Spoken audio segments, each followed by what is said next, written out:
Assalamu alaikum wa rahmatullahi wa barakatuhu. Welcome to IONA's 4th annual Ramadan Iftar for converts and reverts. If you're first time here, double welcome. Thank you for coming. Inshallah, you'll enjoy yourselves tonight. My name is Antoun. I'm part of the outreach team here at the masjid, and I want to extend a welcome hand to you. I'm also a mentor for the Muslim Enrichment Project, and Imam Saleem Khalid, who's the executive director, will be here shortly. So we're going to begin with a talk tonight. We've titled it Our Faith in the West, and some reflections from the Muslim world. Bismillahirrahmanirrahim. Alhamdulillah, alhamdulillah, wa salatu wa salam ala rasulillah, wa ala ahli wa sahbiyin ajma'in. So I've chosen an ayat from Surah An-Nur to talk about. So I'm going to begin by reciting it. أعوذ بالله من الشيطان الرجيم بسم الله الرحمن الرحيم الله نور السماوات والأرض مثل نوره كمشكاة فيها مصباح المصباح في زجاجة الزجاجة كأنها كوكب دري يقاد من شجرة مباركة زيتونة شرقية ورقبية يكاد زيتها يضيء ولو لم تمسسه نار نور على نور يهدي الله لنوره من يشاء ويضرب الله الأمثال للناس Wallahu bikulli shay'in alim. So the English translation of meaning is as follows. Allah is the light of the heavens and the earth. The example of His light is like a niche within which is a lamp. The lamp is within a glass. The glass is as if it were a brilliant white star lit from the oil of a blessed olive tree, neither of the east nor of the west, whose oil would almost glow even if it was untouched by fire. Light upon light. Allah guides to His light whom He wills, and Allah presents examples for the people, and Allah is knowing of all things. Now this ayat, or verse, is one of the most written about metaphorical verses of the Quran. There's lots of scholars who have written tafsir about this, so I've taken from some of that. Now it's significant for us because it's explaining in more focused detail the nature and root of our faith and how we arrived at Islam as our path. Dr. Israr Ahmed, rahimahullah, referred to it in his section of Surah An-Nur as a lesson in the exposition of Iman as part of his selected course of study. And Dr. Israr Ahmed is the founding scholar of IONA. He's passed away now. And when we reflect on our journey to Islam, we can gain much from the contemplation over this lesson from this verse. So Allah is the divine light of the heavens and the earth. He is the creator and the source of all creation, the sustainer and Lord of everything in existence. The Nur, or divine light, is not the same as the normal light that we think of. And this is explained in one place in Surah Yunus, which is Surah number 10, verse number 5, ayah number 5. The beginning of it is as such. هُوَ الَّذِي جَعَلَّ الشَّمْسَ It is He who made the sun a shining light and the moon a derived light. That's the verse I just read. The rest of it continues, and determined for it phases, that you may know the number of years and account of time. Allah has not created this except in truth. He details the signs for a people who know. So the sun is the shining light and the moon is a derived light. The moon is reflecting the light of the sun. Diya is another word for light. It's like this kind of light. Nur has connotations to be the spiritual light. So to differentiate the two is from the physical world and the spiritual world. Now the niche, as the ayah talks about, by some scholars is meant to, they explain it as to be the believer's chest, where the lamp is placed. The lamp is meant to house the light, the nur, and the glass is like the heart of the believer that will help to make that light magnified and brilliant. And the oil that fuels that lamp is very pure. So pure because of the tree it comes from. An olive tree which does produce the best oil on earth. And that's generally, if you study that, olive oil is considered the best oils from nature. And that's why Allah subhanahu wa ta'ala used that as an example here in the Quran. And the source of that pure, nearly glowing oil that is the fuel of that nur is the tree. And this is not an ordinary olive tree, but one that you could say is on a hilltop alone, has nothing giving it shade, and has the best exposure from the sun from the east to the west. And it produces the purest olives from which that oil is derived. And this is actually how you get the best olives. In the Middle East, in places where olive trees grow, they need direct sunlight all the time. And that's the best kind of olives you're going to get from the best tree. And that's what this metaphor is meant to show, is the power of the source being from Allah subhanahu wa ta'ala. The verse continues, light upon light, nur ala nur. What is this meaning? Allah's nur is upon which light? Quran helps to answer this. Some scholars, including Dr. Asrar, have pointed out that this means the light of our own soul, and this is it's just connecting back with its Creator and Lord to bring us back into the true Iman. So there's a verse in the Quran that does help to answer this, as I said. And it talks about the origins of our spirit, of our ruh. So if you was to go to Surah Al-Araf, which is Surah number 7, verse 172. And it reads as a translation of meaning, and mention when your Lord took from the children of Adam, from their loins, their descendants, and made them testify of themselves, saying to them, am I not your Lord? They said, meaning us, we have testified. This, lest you should say on the day of resurrection, indeed we were unaware. So, in plain speak, we were created as souls first, and the covenant was taken from us. This is what the Quran says. And then we were put to sleep. And this is sometimes referred to as the first death. And when we were 120 days old in the womb of our mothers, this is when the angels blew our soul into us. And this is from a Sahih Hadith. Most of us are raised to be away from our true nature here in the West. But ultimately, we're hardwired for Tawheed, to acknowledge the existence of one Creator who is also the Lord of all creation. It's illustrated beautifully in this part of the ayat, nur ala nur, light upon light. Our inner light, the heart with the soul, is like a glass of the lamp, and it magnifies the outer light when Allah is there, when we acknowledge Allah. So when the inner light acknowledges the outer light, it magnifies it. Now the three ayat that follow this ayat, which is number 35 in Surah number 24, they explain then how the believer is then going to act. So you can do your homework on that, you can research that, the next three ayat. Because it will explain then what that believer, what they're going to become, how they're going to express that faith. So now how did we get back to this connection though? This connection, nur ala nur. All of us have a unique experience how we came to Islam. This Ayatul Nur is an example of the spiritual acknowledgement of Iman. But Dr. Asrar's previous lesson in his selected course on Iman points out the route of those who came through reason and contemplation.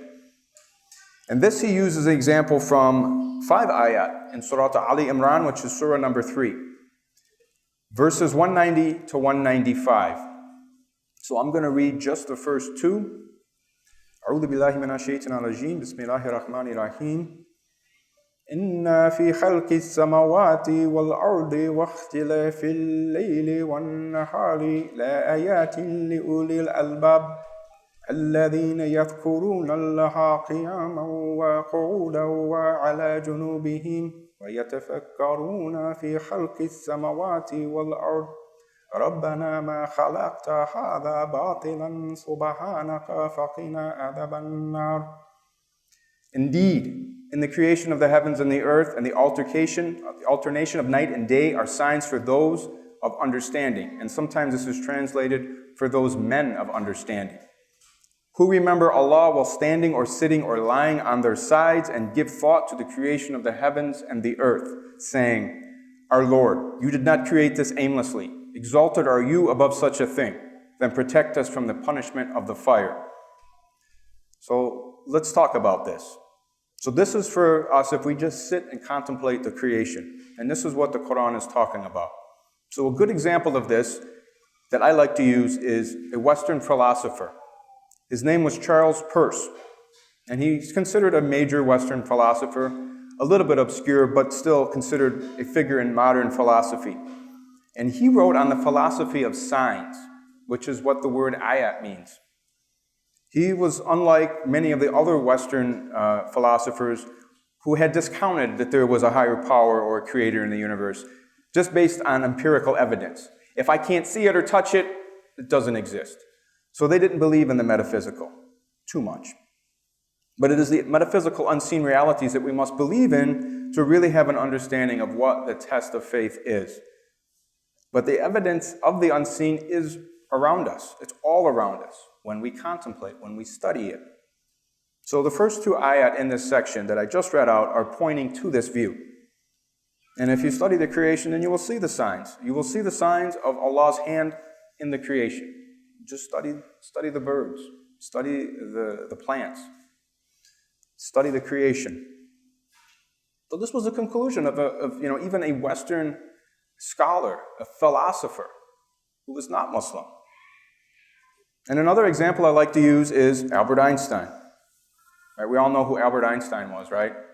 Like the greatest physicist in human history, discovered the theory of relativity and also the Big Bang theory. There's a lot of quotes from him where he's, doesn't really exactly champion religion as a dogma or, organized man-made theologies, but he did believe in a higher power.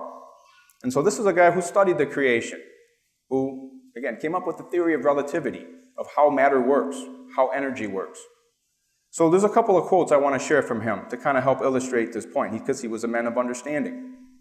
So one of them is really good. I like this. He said, "Since our inner experiences consist of reproductions and combinations of sensory impressions, the concept of a soul without a body seemed to me to be empty and devoid of meaning."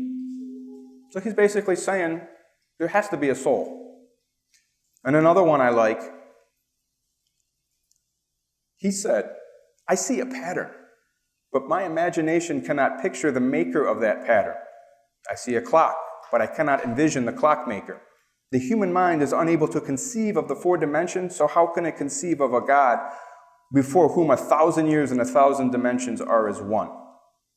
So that's deep. But what he's saying, he's not saying how can we conceive of God, how can we understand God?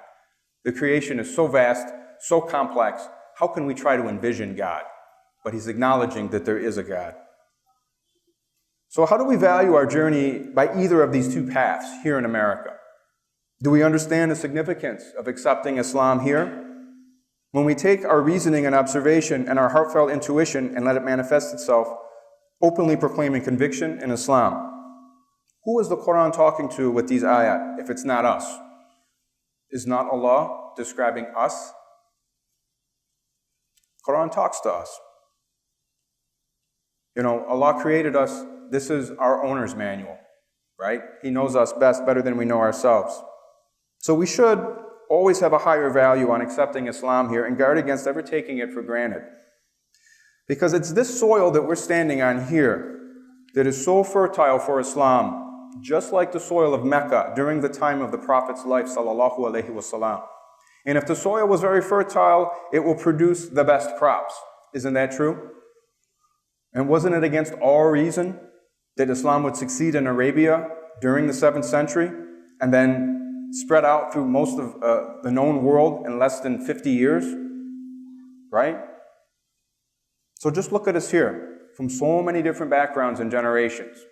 Now, I know everyone's not here yet, but I know how diverse the group is. Not just different backgrounds, but different generations. Teenager all the way to people in their 80s. Now, I wouldn't have thought it's possible 10 years ago, what I see today. But the more I learn, the more I want to share. Because here in America, we have lots of examples. So we can reflect back on one good example. About 100 years ago, the probably earliest known white American convert. This man's name was Muhammad Alexander Russell Webb. And he wasn't just a convert, he was a very passionate da'i. He really believed in Islam. He was a journalist by trade, and he published a newspaper titled The Muslim World, and he organized Quran study groups in 8 major cities in the US during his lifetime. And even he could not have envisioned the vast numbers of Americans and Westerners accepting Islam. Now, he died 100 years ago. It was in October 1916. So think about that. This is your history, guys. You're Americans. This is your history. Muhammad Alexander Russell Webb, that's your history. So he set the precedent before us as far as that. But this actually pairs in comparison to our complete history as Muslims when we think about our African brothers and sisters who were brought here for over 400 years against their will for the slave trade. So historians have said, obviously there was no census, but they suspect there was around 30%, give or take, of the Africans that were brought here that were Muslims, because predominantly West Africa was where Africans were taken. So let's think about the amount of death, torture, and hardship, generation after generation, that was endured over 450 years. Well, now that you've accepted Islam, this is your history too. You don't have to be African American to accept this as your history. Every American needs to accept this as our history. But it's your history as a Muslim. Now, try to consider that when you're in the masjid, or just in the wider Muslim community, when you're asked, and we all get this question, right? Where are you from? Brother, where are you from? Sister, where are you from? And you say, oh, I'm from America. No, where are you really from? Like, you have to validate some sort of Muslim majority ethnicity. Well, most people start this question off, maybe they're just trying to make conversation. Maybe they're not trying to be confrontational. They may mean well. But really, if you think about it, if you were to ask these same people that in the country of their birth, it would probably be considered an insult. So really, and I've learned, especially from Imam Saleem, Assalamu alaikum, it never ends. He's been a Muslim as long as I've been alive. It never ends. So take heart. Don't feel bad about it. It's an opportunity for dialogue when it happens. But from now on, I usually respond to people because I know my history, and we are Americans here, and I respond with, are you American? That's my first question back to them. And why are you in my country? So that makes them think. I do it in a nice way, but it makes them think, because we have our own Islam and history here. And, they came to our country, and they're asking us where we're from. So what I'm trying to say is, it's perfectly okay to have pride and respect for being part of the American culture. Okay, we weren't the first Muslims, and we're not going to be the last. We have our own Islamic history and struggle here, and it should be looked at as everyone's history.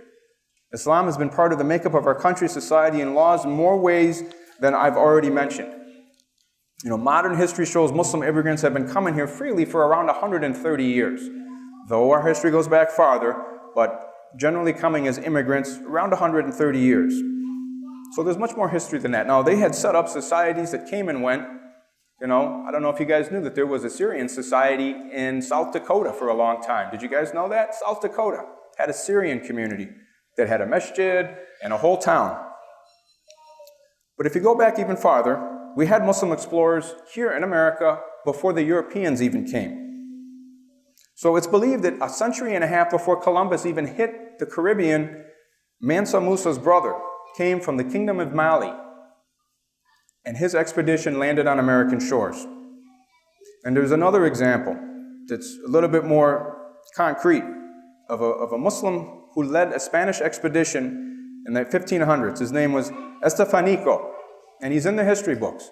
And they had explored along the Rio Grande and into what is today the southwest part of the U.S., New Mexico, Arizona, these areas. They were actually explored first by non-indigenous people, by Muslims. And we look at the Islamophobia coming out of there today. How ironic. And there were free Muslims living here in the colonies during the 17th century, particularly in New York, South Carolina, Virginia, Delaware, and New Jersey. Well, the history books usually refer to them as Turks, Egyptians, or Moors, which is generally correct, but with the Ottoman Empire, they could have been from anywhere, but most likely they were North African. And in the founding fathers, they were also quite familiar with Islam. They were familiar with the structure of the society, of the laws, and it influenced their thoughts just like every other form of precedent governance that they took into account when they were writing the Constitution and looking how they wanted to form a more perfect union. Thomas Jefferson, he owned and studied the Quran. So maybe you guys know about that. There's a book written on it. I sell it in the bookstore. He actually studied the Quran. And actually, some of the other founding fathers did too. So they had a deep understanding. They weren't bashing Muslims. They weren't against it. They thought it was a spiritual path. And Benjamin Franklin, he had emphatically written about freedom of religion in his diaries. And there's a great quote from him. So I'm going to read it for you. He said that even if the Mufti of Constantinople were to send a missionary to preach Mohammedanism to us, that's what they called us then, he would find a pulpit at his service. So believe it or not, Benjamin Franklin said, hey, I'm cool with an imam coming here and preaching Islam. That's okay. And the first nation who recognized America as a sovereign nation, does anybody know who it was? Morocco. Very good, sister. MashaAllah. It was Morocco. Was a powerful kingdom at the time, separate from the Ottoman Empire. And to this day, it is the Kingdom of Morocco that holds the longest unbroken treaty in diplomatic history with America. So these are some things to consider. And then there was lots of interaction with the Muslim world during Abraham Lincoln's presidency. One significant example happened in 1860. There was a peasant uprising in Lebanon and Syria, and it became a sectarian conflict. And there was a rebel from what is today Algeria, who had been in exile from the French there. His name was Abdul Qadir al-Jaziri, and there's a lot written about him now. He's a very popular figure in history now.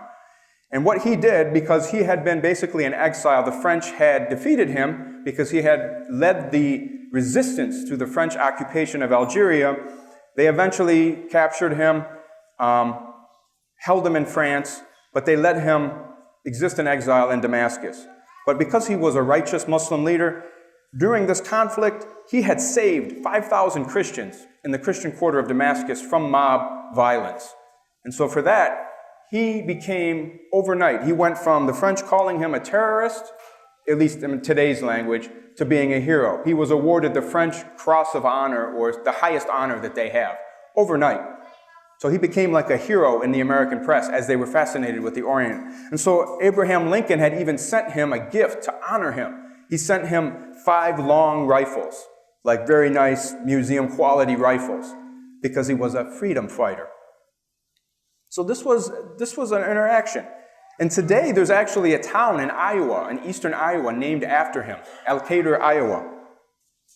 And another interesting thing that happened during Abraham Lincoln's term, during the Civil War, the Confederacy, the rival government, literally tried to set up relations with the Muslim world. They sent what they termed as diplomats to Morocco to try to establish diplomatic relations and try to get assistance. Well, the people they sent were not very diplomatic. They didn't really respect Muslims or people of color. And so there was an incident, and ultimately Abraham Lincoln had to come and actually help request that the Moroccan government free his enemy's diplomat, believe it or not. But the Moroccan government at that time, once they realized what was going on, they said emphatically, we do not recognize these people, and we do not allow anyone to deal with them, because we do not want to harm the relationship with our friendship with the legitimate government of the United States. This is the Muslim government. So there's lots of history there. So now let's contrast what we know about our history and condition here as Muslims and what our society looks like in the Muslim world. So when you're born into a cultural backdrop, you have the possibility to not value it until you're without it, right? We take it for granted until we don't have it. Or you may take it for granted and always think the grass is greener on the other side. These are the two attitudes that can exist in the Muslim world. Either they cling to Islam as a way to stay connected to their identity, or they love the wealth and materialism of the West so much that they sever their connection with Islam. Simply put, the Islamic world we read about in history is not the modern Muslim world today. Islamic governments and societies do not exist as they did hundreds of years ago. The soil, it's not fertile there like it is here. Not in the same context. So what I've learned is that our experience in coming to Islam is something considered strange and miraculous in the Muslim world. They're at awe with us if you go visit. It's not a common occurrence there. Though it does happen. You have Europeans who come visit, or people from Southeast Asia who aren't Muslim. They accept Islam. But when they meet us, it's a different level for them. Because the reality is the Muslim world is made up of mostly secular societies. Yes, it's true that Islam has been making a comeback in the Muslim world. That's true. To a certain degree with certain segments. There is a resurgence of Islam. That is true. But, the freedom to explore and develop that Islam, it's not the same as here. People don't have those same freedoms. It's the greatest irony about the freedom we have. So you see, our society here in America, we have freedom of knowledge. It's not free. We can't go to college for free yet, but we have access to all kinds of knowledge. But the irony is that most people, they don't read anymore. They don't want to know anymore. That's where you guys are the exception, right? You were searching. You were inquisitive. You wanted to learn. Right? We always hear the dumbing down of America. Well, that's a real thing. And now we see what's happening in Europe. There's a dumbing down of Europe going on too. So it's a lot worse in the Muslim world. They don't have the access to knowledge like we do, and many of them may not have the desire for knowledge. Maybe just the desire to learn how to make a living and survive, because that's the condition they're in. Muslims are just not born into just equitable societies, so it's not always a conscious decision. They're struggling from birth. The point of what I'm saying here is to show that our journey to Iman it's illustrated in the Quran. It's something that we should view as beautiful. It's wonderful, it's blossoming, it's ever-occurring phenomenon. And it's because of the freedoms we have here in America, not in spite of it. You have to think about it this way. Usually, because of political things, we tend to, view our Islam here differently. But it's because of what we have that gave us that fertile soil. So right now, most of the Muslim world, they can't really duplicate what we've got here currently. So, with that being said, there are some very good contrasting examples in the Muslim world of, the good and the bad, basically. So the other part of my talk and our program here tonight is to give some examples of that and share some reflections. So I've been to a handful of countries in the Muslim world, and I'm going to share a few examples of the good and the bad to kind of help illustrate it for you. Lebanon is a country I visited 8-10 years ago. Now, though I'm a convert, I am Arab American. My grandparents did come from Lebanon about 100 and some years ago. So I wanted to go visit my family's village, and I wanted to visit some refugee camps, etc. So I did go. And, mashallah, the society there is really good. People are willing to host strangers. So there's all this positive thing. So I was being hosted by some Muslim brothers and family. I didn't know them too well, but they were good people. I knew some of their family in Dearborn. They said, no problem, we'll take care of you. So I'm sitting there in this nice, basic apartment in Beirut on a balcony. It's beautiful. Sunset's coming down. I'm looking across. There's a minaret. They're either building a new masjid or repairing it. They're cooking all this food for me. And it's time for Maghrib. Brothers, it's time for Salah. And I'm all excited. And they just looked at me and kind of laughed. Like, oh, really? They had no interest in making Salah. And that wasn't the first time. And I heard this all throughout Lebanon. They were kind of like, okay, like the masjid is somewhere we go on Friday. So it was very strange. But the contrast to that is when I did visit Sabra and Shatila camp, which is one of the largest refugee camps in Lebanon, mostly Palestinians. And again, I was warned, don't go there because, it's dangerous. Well, when I went there, people were very nice. They were very honest. No one tried to rob me. No one said a bad word to me. And actually, the mu'min I met, I look for a mu'min every time I travel. He was an old Kurdish man because there's more than Palestinians in these camps. There's refugees from all parts of the world from many generations. He was an old guy. He was such taqwa. And he never asked me for anything. He wanted to sell me some mesbaha, some tasbih, some beads. That's it. But he kept imploring me, go visit the widow. Go visit the widow. He didn't care anything about himself. He said, go visit the widow. And what widow? There was a Syrian woman who had lived there for generations. He said, go visit her, meaning go give this woman sadaqah. That was a mu'min. I mean, the man he had nothing. He had nothing. And that was my contrast there. And when I was in Jordan, at the airport in Amman, Jordan has, some great Islamic, institutions and whatnot, but the airport's like a super mall. I was kind of taken aback. And they have all these, fancy services. They had a bathroom attendant. And I remember, needing to use the restroom, and this guy is there, and he's waiting on me hand and foot, because he could see I was an American. But when other people, came in, people who were from the Middle East, he was treating them terrible. He was treating them terrible, trying to treat me like a king. And you want to talk about feeling awkward. I felt like terrible. I said, I thought I was in a Muslim country. What is this? Right? This was my naivety at the time. And so that was another strange example. So another, great trip I took is I visited Morocco. I visited the country from the north end to the south end. And I had a lot of experiences, met a lot of family. So one example I have that we see this a lot, I met a pious man in the masjid. Call him a pious man because he was wearing a thobe like this, and he was very religious, because not everybody walks around like this in Morocco, believe it or not. Like I said, most of these countries are very secular, very Western. And he was talking to me. He had known my father-in-law, and he spoke some English. And, the first thing he says is, oh, how come you don't speak Arabic? So he's already like, oh, brother, you got to learn Arabic. Because I'm not fluent in Arabic.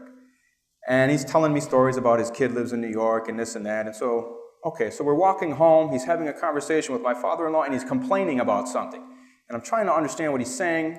And I ask him, okay, can you explain in English? Because you're saying something about a barber. And he's complaining how horrible it is. They have female barbers, and they're cutting men's hair. Haram. They're cutting men's hair. This is terrible. This is a tragedy in our society.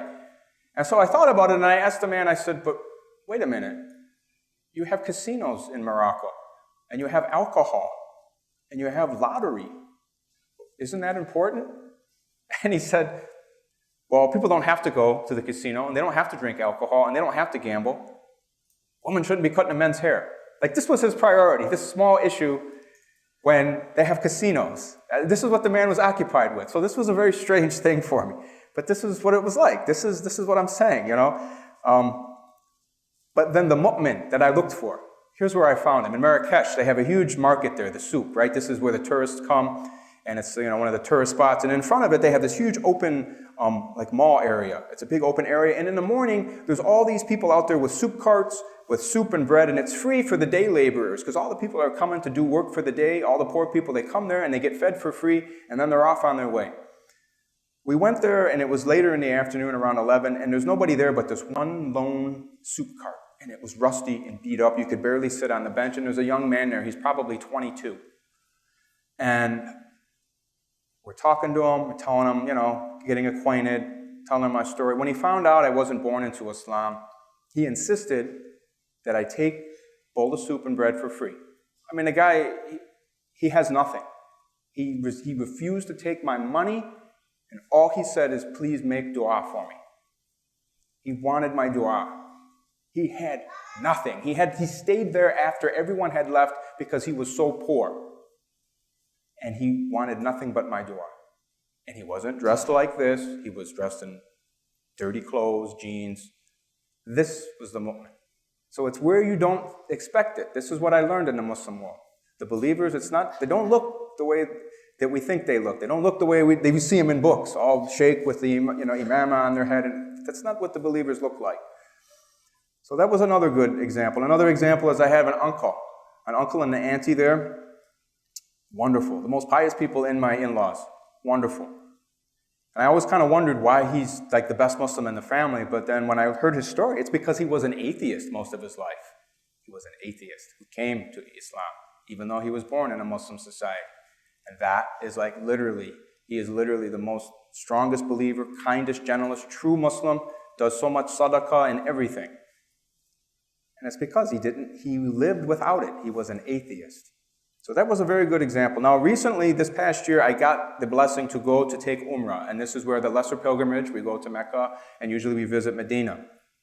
So now I have been prepped for this for a long time because our Imam Mustafa Al-Turk, he leads groups every year. So he's been telling us for a year, here's the reality. Here's what it's going to look like when you go, inshallah. So don't be surprised. He's always telling us, the reality.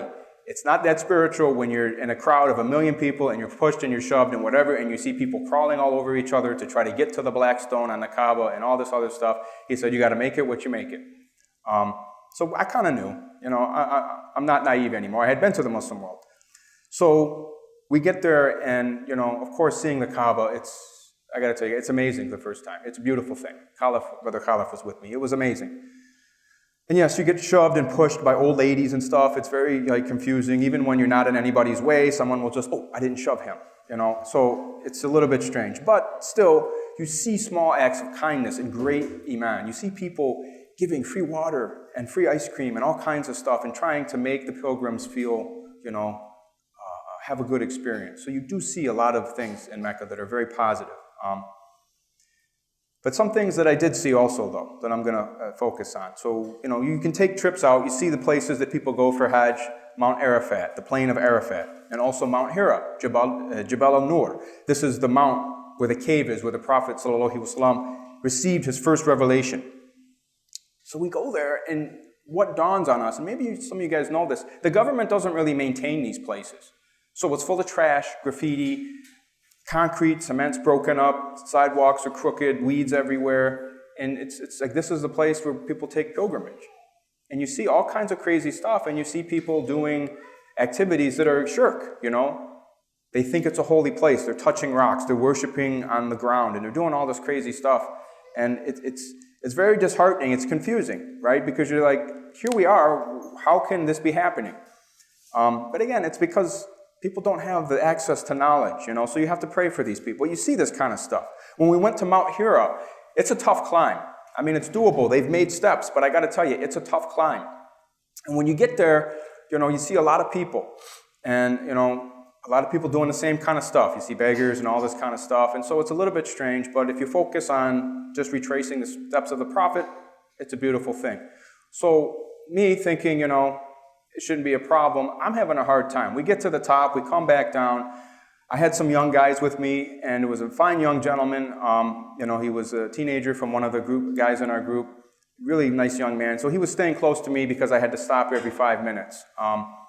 But you saw all these old people who were not having a hard time, people from all different cultures and backgrounds and countries, with canes and everything. And so I had to stop at one point on the way down, and we were following this group of people, and I think it were Turkish. It was a Turkish woman. She had a cane. And so the young man that was with me, he was in front of me, and so he had turned and he had stopped because he saw I needed to take another break. The woman, old woman, with a cane, not even huffing and puffing, looks, sees the young man stop, pulls out a water bottle thinking he's having a hard time. And she offers him a water bottle, right? I mean, just imagine. This is like a 70-year-old woman with a cane, and here I'm sitting down, and she sees a young man, and she offers him assistance when we should be helping her. That's Iman. That was a beautiful moment right there for me. So other than that, there was lots of good and bad. I'll warn you guys ahead of time, the airport in Jeddah, it's a nightmare. It makes you really, for all the bad experiences we may have at American airports here, believe me, it's worse in other parts of the world. The airports over there are very scary. So I've tried to convey to you some good contrasting examples. And inshallah, I hope that you will value our Islam here in America. Because it's us here. We're the ones that are giving rise to the deen of Islam here in America. It's us. There's a value in that. Don't take it for granted. Remember that, please, because, we have a tendency to romanticize about the Muslim world. And it's fine from a cultural view. There's a lot of beautiful cultures to visit. I encourage you to travel if you can. But our mission is here, to be upright Muslims and benefit the society here, make the society here a better place. This is our place here. So with that, I want to make dua. Ya Rab, indeed we have heard a caller calling to faith, saying, believe in your Lord, and we have believed. Ya Rab, so forgive us our sins and remove us our misdeeds and cause us to die with the righteous. ربنا إننا سمعنا مناديا ينادي للإيمان أن آمنوا بربكم فآمنا ربنا فاغفر لنا ذنوبنا وكفر عنا سيئاتنا وتوفنا مع الأبرار. Jazakallah khair for listening. Ameen. وبحمدك ونشهد أن لا إله إلا أنت نستغفرك ونتوب إليك. So we have some time left. I did invite Imam Saleem Khalid to give also his reflections on being Muslim here in the West. So please come up, Imam Saleem. We have about 15-20 minutes till we break fast. 9:16 is when we will have our iftar. So Imam Saleem Khalid is the Executive Director for Muslim Enrichment Project. He's my mentor as we try to ourselves be mentors to new Muslims and help train other mentors. So if you please acknowledge Imam Saleem. أعوذ بالله من الشيطان الرجيم بسم الله الرحمن الرحيم. I begin in the name of Allah, the Beneficent, the Merciful. I bear witness to the fact that there is no God but Allah, the one who is without partner, and I bear witness to the fact that Muhammad sallallahu alaihi wasallam is his servant and messenger. Dear brothers and sisters, assalamu alaikum wa rahmatullah. Let me ask a question before I begin, and I'm going to keep my remarks brief, inshallah ta'ala. There's nothing worse than standing between a people and their meal, and I don't want to be in that position. How many people here are Muslim by virtue of conversion or reversion?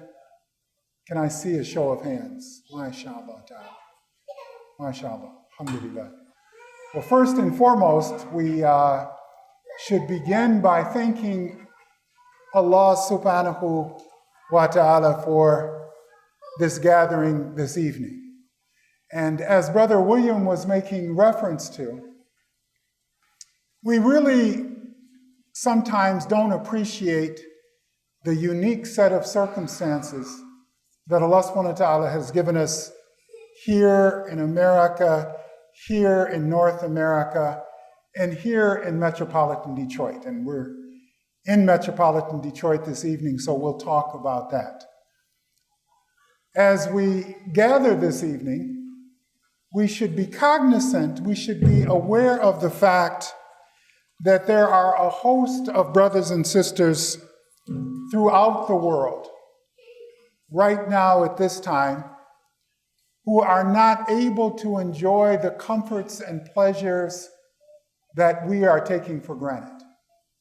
There are brothers and sisters, and I was looking at my phone, and sometimes I don't like to look at my phone because I get a lot of messages from organizations, especially during the month of Ramadan, soliciting donations and financial support for people throughout the Muslim world.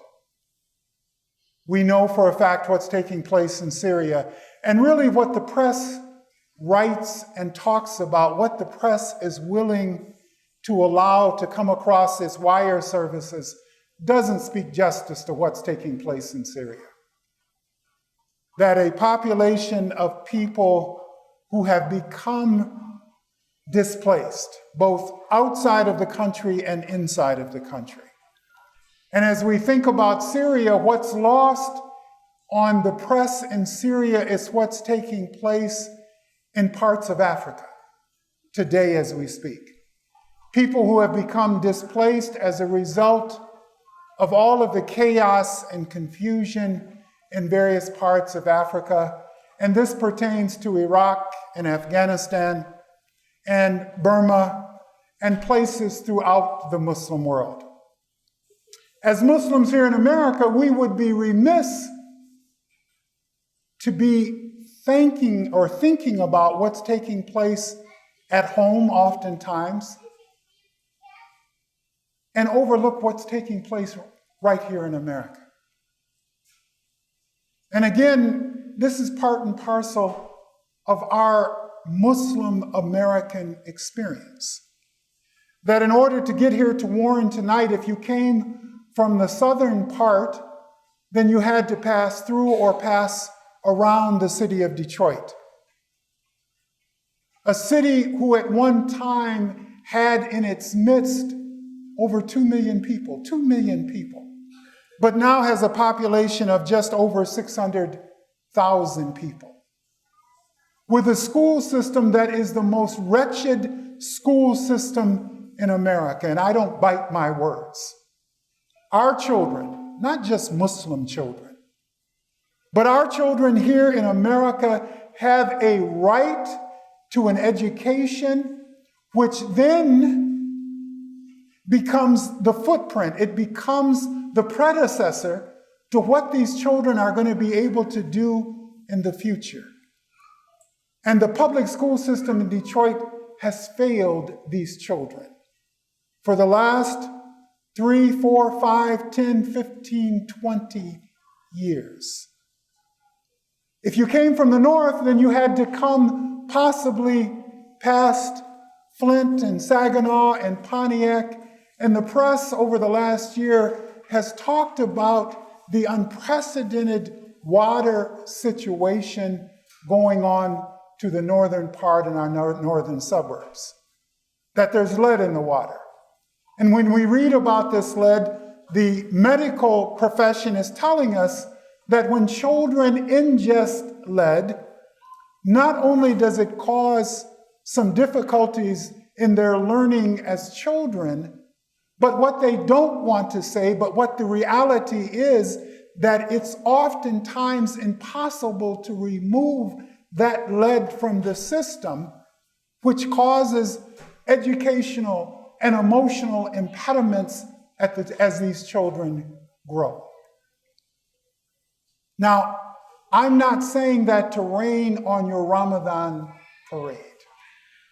In fact, what I want to do is I want us to appreciate the fact that in spite of these things, in spite of the political climate in America, and as they used to say, this too surely will pass, in spite of this political climate, that this place at this time is still an extraordinary place for Muslims.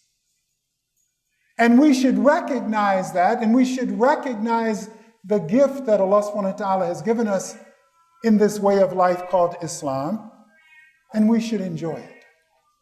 Too often I see the faces of our Muslim brothers and sisters, and we don't appear to be enjoying what Allah subhanahu wa ta'ala has given us. For a people who has been gifted Islam, we should be the most joyful people in the world. I was saying to my wife the other day, imagine being a mother in South Sudan who fast not because it's the month of Ramadan, but they fast because it is a necessity. Imagine being a mother somewhere in Palestine and fasting and not knowing at the end of the day there would be a buffet table and an assortment of food to choose from.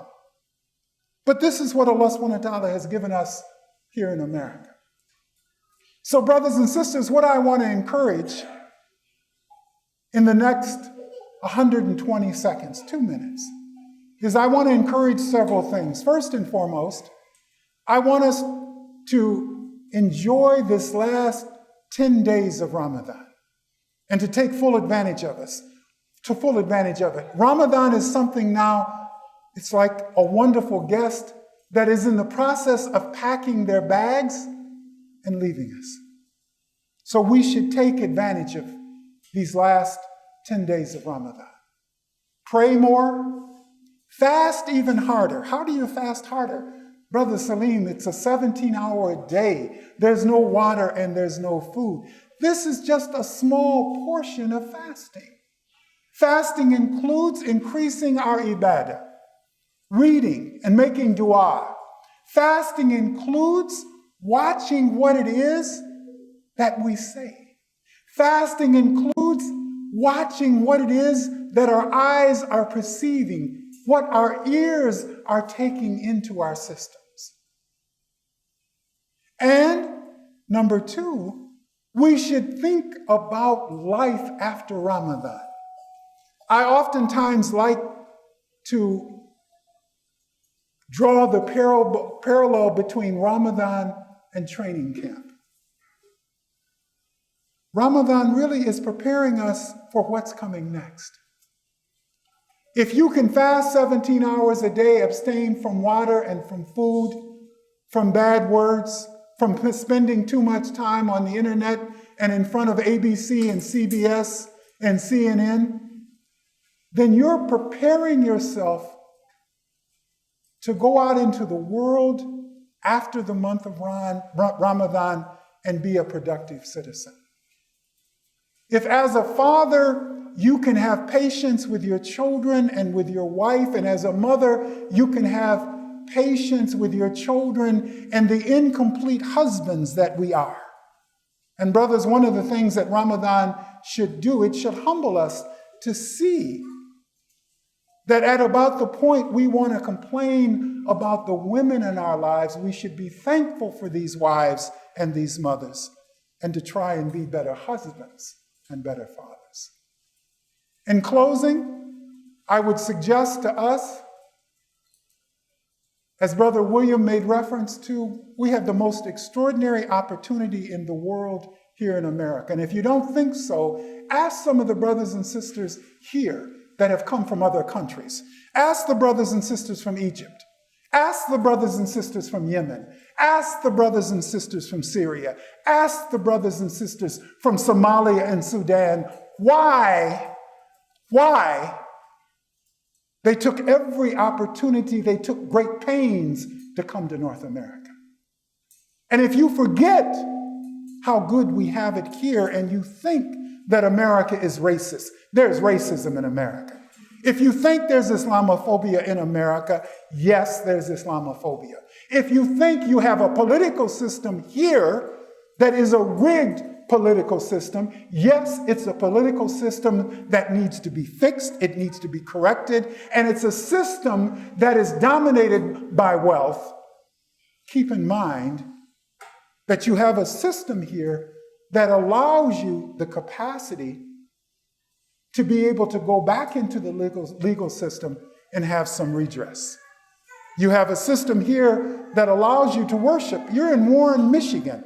For those of you that don't know a little history, Warren, Michigan was one of the most racist cities in Michigan. And you're sitting here comfortable on a Saturday night, getting ready to eat, getting ready to enjoy the comforts of this. So in the midst of chaos and confusion, in the midst of injustice, there's justice, there's balance. In the midst of difficulty, there's ease. So we ask Allah subhanahu wa ta'ala to accept our fasting, to accept our humble efforts, to help us to be people who craft an American Islam that is unprecedented anywhere in the world. We pray that Allah subhanahu wa ta'ala would help us to be the people that recognize the real sweetness of brotherhood and sisterhood.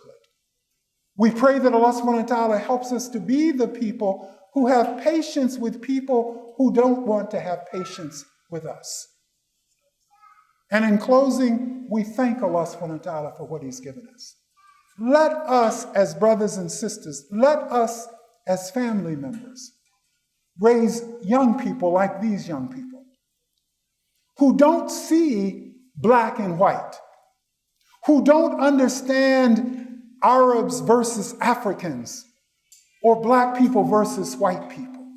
Let us raise children and young people who we prepare to go out in the world and to be the best of people and to be the best of examples. And let us be the kind of people who will talk to our neighbors when they don't want to talk to us, who will smile at our neighbors when they don't want to smile at us, who will take care of elderly when no one else will take care of the elderly. May Allah subhanahu wa ta'ala bless you and bless us and guide you and guide us. May Allah subhanahu wa ta'ala forgive us our shortcomings and elevate our level of faith and willingness to submit to our Creator, Allah subhanahu wa ta'ala. Assalamu alaikum wa rahmatullahi wa barakatuh.